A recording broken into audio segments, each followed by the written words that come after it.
movement, and the International African Revolution. Today, I want to talk to you about this attack on Grandmaster Jay. I'm sure most of you have heard something about it. I'm sure that would be one of the reasons for many of you coming to this discussion on today. And we've characterized this attack on Grandmaster Jay as part of the Grand Master Plan. And we characterize it as the Grand Master Plan because the Grand Master Plan is the colonial domination of African people and the peoples of the world.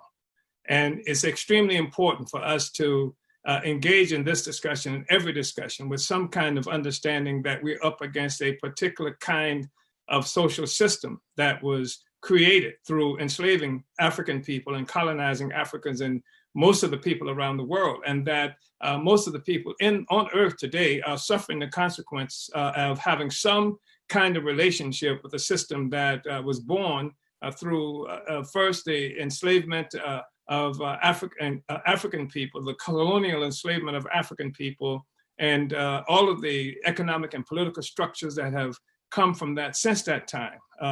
And has made Europe and white people, generally speaking, rich and wealthy, and established these social systems for them that gives them the ability, the power to define the world, to make all the laws that subjugates most people on the planet Earth. So that's the master plan, it's colonialism. And we say that the attack on the Grandmaster Jay attack was an attack by the master plan. I want to just first of all share with you this press release that came from the United States Attorney's Office from the Western District of Kentucky.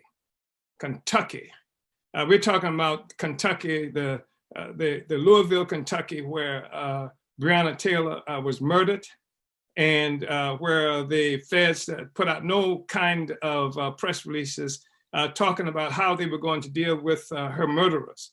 In fact, most of them have not had to face, none of them has had to face any really serious consequences. But here's the press release, and it is dated Thursday, December 3rd, 2020.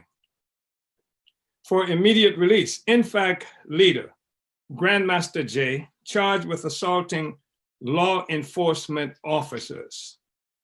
Louisville, Kentucky.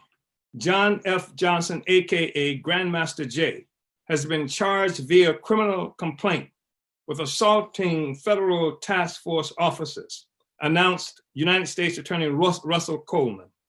Here in Kentucky, this is a quote, "We revere our First and Second Amendment freedoms, not foolishness which puts police and protesters at grave risk," unquote, said U.S. Attorney Russell Coleman.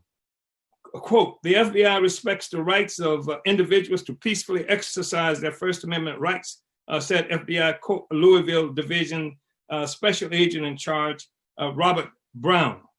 "Our mission of protecting the American people and upholding the Constitution is dual and simultaneous, not contradictory. Accordingly, we are committed to investigating violent behavior on those who are exploiting legitimate peaceful protest and engaging in violations of federal law." Johnson, 57, of Westchester, Ohio, was arrested at his home on December 3rd, 2020. He appeared before a federal judge in Louisville this afternoon. According to the criminal complaint, Johnson forcibly assaulted, resisted, opposed, impeded, intimidated, and interfered with federally deputized task force officers while they were engaged in or on account of the performance of official duties when Johnson aimed a rifle at them on September 4th, 2020 in Louisville, Kentucky. So this was September. And so they wait 3 months.